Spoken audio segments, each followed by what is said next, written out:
Hoje o Hora de Agir vem aqui até ao Landroal, em Portugal, para conhecermos como é que esta região se está a adaptar a este tempo que já é de alterações climáticas. Esta região mudou muito nas últimas décadas. Já não é a região da falta de água, da falta de oportunidades, da falta de emprego. Já não é a terra de onde as pessoas tinham que sair para ir à procura de melhor vida. O Alqueva trouxe a água e trouxe os investimentos agrícolas. O investimento público modernizou a região e fez do Alentejo uma terra de oportunidades. O turismo é hoje premiado aqui no Alentejo. Infraestruturas hoteleiras, novas pessoas começam a chegar aqui a esta região para conhecer esta paisagem, estes sabores, para conhecer também as gentes deste Alentejo. Mas ao mesmo tempo, este é o local que pode ajudar Portugal na descarbonização, um dos locais do mundo mais competitivos para a produção de eletricidade a partir do sol, mas também dos mais vulneráveis às ondas de calor e à seca. E é por isso que nós viemos aqui ao Landroal falar com o Presidente da Câmara Municipal, João Maria Grilo, para conhecer que projetos são estes de adaptação às alterações climáticas que permitem ao Landroal e a esta região Alentejo se adaptarem a este calor imenso que se tem feito sentir, a estas ondas de calor, mas também a estas secas que são mais longas e profundas. O mundo mudou. Já não é o mesmo. As alterações climáticas e toda a energia térmica adicional que se acumulou no sistema terrestre mudaram o clima e trouxeram duas realidades cada vez mais frequentes. Tempestades mais fortes e destrutivas que vêm de oceanos mais quentes fazem com que hoje chova menos vezes, mas com maior intensidade. E a contrastar, períodos de seca em anos que são cada vez mais quentes. Os últimos 20 anos foram os anos mais quentes desde que há registros em 1880. Estas ondas de calor são mais frequentes e afetam a vida das pessoas, dos animais, das plantas e originam incêndios incontroláveis e mais devastadores. Por isso, faz cada vez mais sentido que, a par com a mitigação às alterações climáticas através da descarbonização da economia, ser necessário avançar com a adaptação a um clima que já mudou.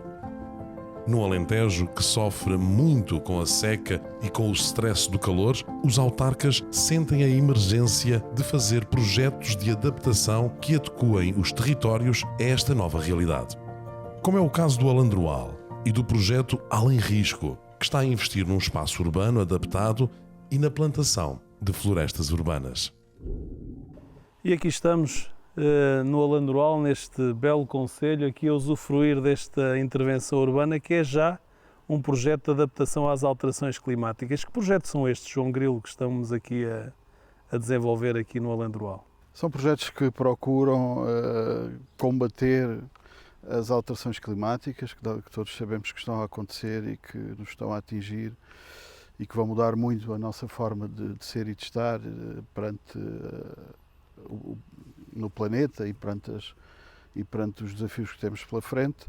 E, no fundo, são projetos que procuram mitigar a ação, recuperando vegetação autóctone, aumentando as zonas de ensombramento em meio urbano, que é aquilo que temos aqui. Isto para combater as ondas de calor, não é? Que têm sido visíveis este verão. As ondas de calor tendem a ser cada vez mais frequentes, elas sempre aconteceram, e no Alentejo sempre aconteceram, mas tendem a ser, como vimos agora, mais frequentes e mais duradouras, e portanto também temos que adaptar um pouco o nosso espaço público onde convivemos para o tornar mais acolhedor e mais adaptado também a estas alterações. E, portanto, no fundo, o que fazemos é reduzir a presença de espécies não autóctones que precisam de consumir muita água e tentar aumentar zonas de ensombramento.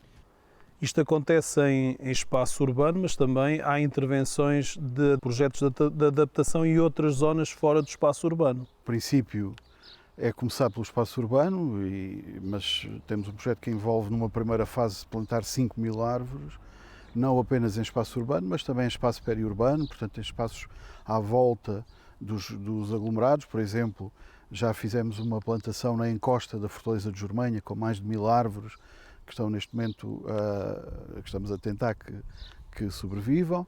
E, portanto, e depois também pode estender-se a projetos ligados, por exemplo, a corredores ripícolas ou a outros espaços onde não tenha havido propriamente intervenção humana, mas que por força de alguma alteração ou um incêndio... Começa-se a criar um novo ecossistema. Exato, é preciso ajudar a criar um novo ecossistema. E fomos buscar aqui técnicas que vêm dos tempos dos árabes. Queres-nos contar um bocadinho como é que... É verdade, há uma técnica para a rega destas árvores que ficam em espaço periurbano, que é recuperar uma técnica árabe que utiliza uma bilha de barro que se enche de água e que é enterrada junto à árvore para ir lentamente, através da porosidade do barro, vai libertando a água e mantém a umidade junto da planta durante um período alargado, o que permite que se faça uma rega. Isso deve aumentar a taxa de sobrevivência dessas espécies, não é? Sem dúvida, utiliza-se menos água e aumenta a taxa de sobrevivência. E foi preciso, digamos, um aconselhamento para saber quais são as espécies que mais se adaptam ao território. Como é que foi feito todo esse trabalho? Todo esse trabalho resulta da parceria que temos neste projeto Além Risco, em que estamos envolvidos e, portanto, todo o know-how veio daí, inclusive a definição, a ajuda da definição dos locais onde as intervenções eram prioritárias.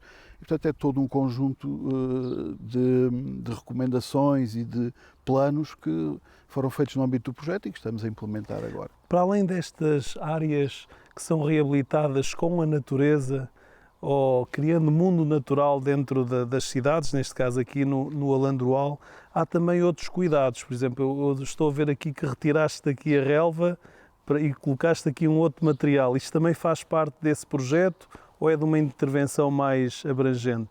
Sim, a ideia é, ao mesmo tempo que promovemos a plantação de espécies autóctones, que aumentamos as zonas de ensombramento por essa via, também tentamos reduzir os consumos de água, porque nós, enfim, durante muitos anos tratou-se a água como se ela fosse infinita e como se não fosse um bem cada vez mais escasso. Naturalmente, estas alterações climáticas trazem consigo também mais escassez de água, menos disponibilidade de água e uma obrigação de pensarmos de forma muito mais racional todos os usos de água. Portanto, retirar relva que não é minimamente adaptada ao Alentejo e ao calor que aqui temos, é em si uma parte importante do projeto, porque significa que vamos poupar muita água com isso também e é possível criar um ambiente acolhedor sem essa relva, portanto privilegiando as espécies arbustivas locais e utilizando, nós por exemplo, há sobrantes de materiais vegetais que nós retiramos constantemente de todo o concelho e que trituramos e que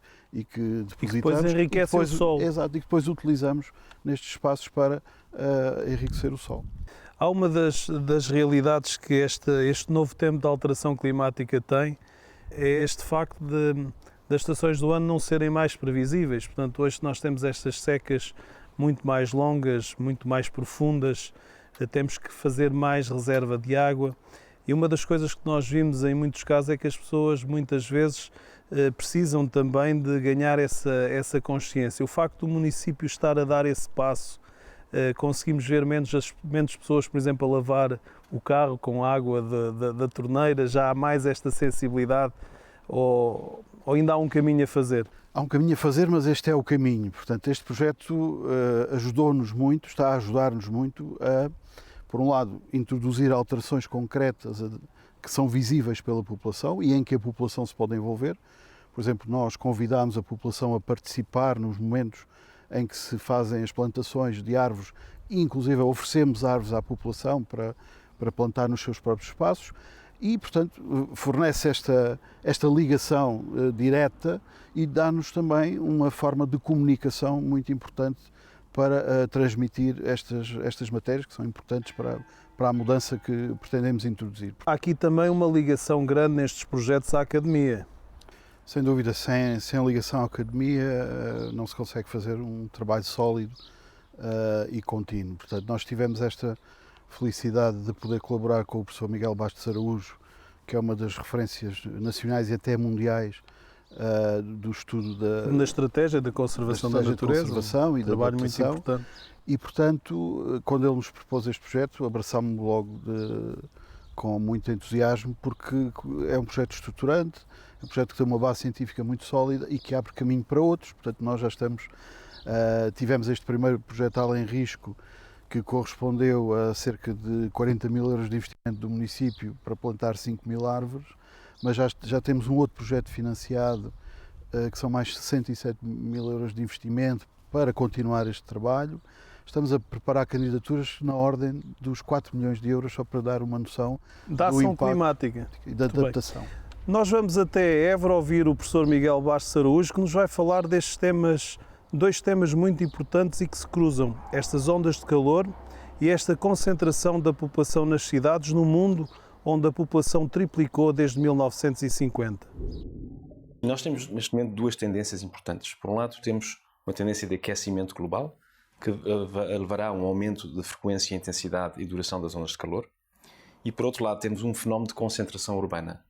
Há cada vez mais pessoas a viver em cidades. Por exemplo, na Europa temos 70% da população a viver em cidades e em 2030 prevê-se que existam 80%. As cidades acumulam calor, criam ilhas de calor, e a maneira de combater essas ilhas de calor é planear de uma maneira diferente o espaço urbano. E há duas medidas importantes. Uma, para reduzir a quantidade de calor que chega durante o dia às cidades através do sol, é criar áreas de ensombramento através de espaços verdes. E por outro, há que trabalhar com outro tipo de pavimentos que libertem calor mais depressa durante a noite. Temos dois problemas: é a acumulação de calor durante o dia e a libertação de calor durante a noite, que tem que ser o mais rapidamente possível. Portanto, o criar zonas de ensombramento e espaços verdes é, digamos, um primeiro pilar para resolver, para abordar a questão das ondas de calor em meio urbano. Ainda falta fazer muita sensibilização para a necessidade urgente de ter uma resposta estratégica, firme, para a adaptação às alterações climáticas. E eu tenho sentido que muitos municípios ainda não entenderam a urgência de uma atuação rápida e que implica uma convergência através de todos os setores. Todos os setores de atividade e todos os setores de responsabilidade da Câmara, desde os espaços verdes, a recolha de resíduos sólidos urbanos, planeamento urbano, etc. Portanto, há muitas áreas de intervenção que têm que ser adaptadas, têm que ser trabalhadas no sentido de acelerar o processo de transição energética, por um lado, e por outro lado acelerar este processo de adaptação climática. Portanto, é muito importante que a cidadania esteja consciente e que seja ela própria a exigir aos seus representantes, nos diferentes cargos políticos, para que tomem uma ação de uma forma mais rápida e eficiente. João, esta ideia de nós escolhermos pavimentos mais claros, isto nos projetos não era uma coisa que se refletisse muito. Há aqui uma nova ciência, novas especialidades a serem cada vez mais valorizadas, não é? Sim, vamos ter que mudar praticamente todas as abordagens que se fazem ao espaço urbano, não só o ensombramento, e já para não falar naturalmente nas questões de mobilidade, mas a questão dos materiais, da resistência dos materiais às temperaturas.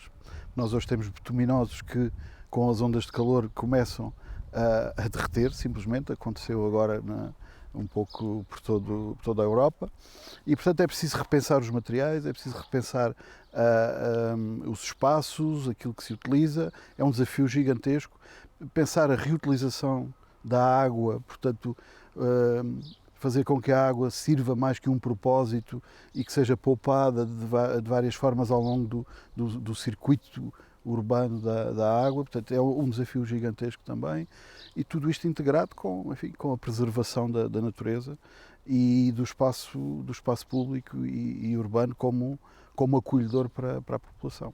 Esta preocupação de desenvolvimento de projetos de ação climática, os compostores comunitários, os compostores domésticos, estas plantações de árvores para aumentar o sequestro de carbono, para o desenvolvimento de ecossistemas, é algo que avança tudo com a mesma intensidade, ou há áreas que o município esteja a privilegiar mais do que outras? Bom, nós gostaríamos de avançar ao mesmo ritmo em todas as áreas. Ao nível dos compostores estamos a avançar, temos 7 compostores comunitários instalados na sede de concelho e mais um em cada freguesia, portanto é um processo que estamos a começar e que está a ter uma boa receptividade da população. Porque as pessoas, 40% do nosso caixote de lixo são resíduos orgânicos. Exato. E esses resíduos orgânicos, é importante dizer lá em casa que é muito importante nós valorizarmos estes resíduos e colocando nestes compostores, nós conseguimos fazer com que os solos enriqueçam em termos de matéria orgânica e ajudem a reter mais carbono. É uma forma também de combater as alterações climáticas.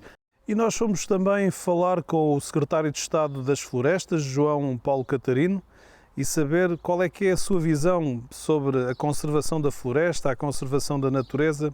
Vamos ouvir o que o Secretário de Estado das Florestas tem para nos dizer.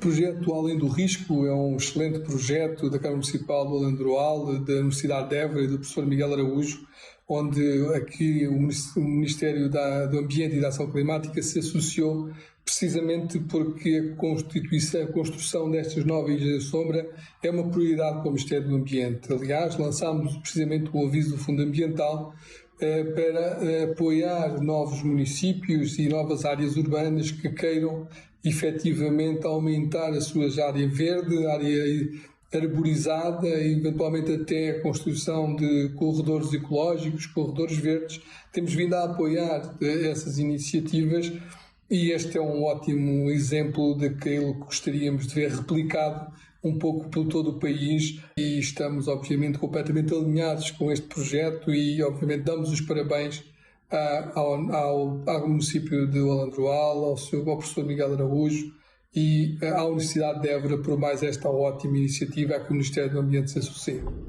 Mas voltando a esse projeto da encosta da Jerumanha e às bilhas árabes, já tem algum indicador sobre a sobrevivência de árvores? Isto é mesmo uma prática que nós possamos estar a utilizar e não investindo tanto nestes sistemas gota a gota, que têm sempre um impacto em termos de consumo de recursos maior? Estamos a realizar a experiência num ano em que praticamente não choveu e o indicador que temos neste momento de taxa de sobrevivência é de cerca de 50%. Portanto, pode parecer baixo, mas naturalmente nós vamos repor as árvores. Estamos a falar de espécies... Estamos a falar de espécies autóctones, portanto estamos a falar de que sofreram ondas de calor muito, muito significativas, com muita exposição. Portanto, consideramos que é positivo, vamos repor e vamos continuar a usar a técnica. A grande vantagem é mesmo esta, é encontrar uma forma natural, adaptada, de continuar este processo sem grandes impactos do ponto de vista da utilização de materiais que possam, como os plásticos, etc., que de facto temos que ir reduzindo. Portanto, é um processo antigo que tinha as suas vantagens e que nós queremos que continue a ser utilizado. E este turismo que chega aqui ao Alentejo, com o Alqueva, com estas infraestruturas hoteleiras, são cada vez mais as pessoas que vêm. Sentes que as pessoas que visitam aqui o Alandroal percepcionam estes projetos, estas ações que são a tendência e que outros países e outras cidades mais sustentáveis também estão a fazer, um pouco por todo o mundo? Eu acredito que sim, e isso tem um impacto positivo, porque não só os visitantes, não só quem nos visita para fazer turismo, mas também quem decide vir viver connosco, ou como segunda habitação, ou como projeto de trabalho, e portanto, e que vem de um meio urbano, onde às vezes estas pressões e estas preocupações se sentem de outra forma, acaba por trazer um contributo positivo para o alerta da população local. Ou seja, nós, ao termos a felicidade de viver num espaço muito natural, muito preservado, tendemos a aligeirar as preocupações, ou seja, porque é que nós no Alandroal, onde não há poluição, onde não há pressão urbanística, onde não há uma série de outros problemas que existem nas grandes cidades, porque é que devemos ter a mesma preocupação que os outros em adaptar-nos? E estas pessoas que vêm de fora, seja para visitar, seja para viver, trazem um pouco ajudam-nos a transmitir esta mensagem de que, no fundo, estamos todos igualmente expostos, estamos todos igualmente sujeitos às pressões das alterações climáticas, seja em que meio for. Nós aqui vamos sentir também de forma muito intensa aquilo que são os efeitos e, portanto, também temos que estar preparados e também temos que estar alerta. E isso, de facto, é um bom contributo. João Grilo, obrigado por nos receber aqui no Alandroal. É sempre uma inspiração vir aqui a este concelho. Os fenómenos extremos do clima vão ser uma realidade cada vez mais frequente. O stress do calor, as secas mais longas e profundas vão contrastar com tempestades mais fortes e destrutivas, e esta é uma realidade à qual os territórios terão de se adaptar. O Alandroal e o Alentejo estão a fazer esse caminho. E para resolver a crise climática, nós precisamos de descarbonizar a economia fazendo a transição energética, mas precisamos também nos adaptar a este clima que já mudou. Nós viemos aqui conhecer este bom exemplo aqui ao Alandroal e à região Alentejo, aqui na Raia Alentejana, e nós voltamos para mais uma Hora de Agir na próxima semana. Até lá!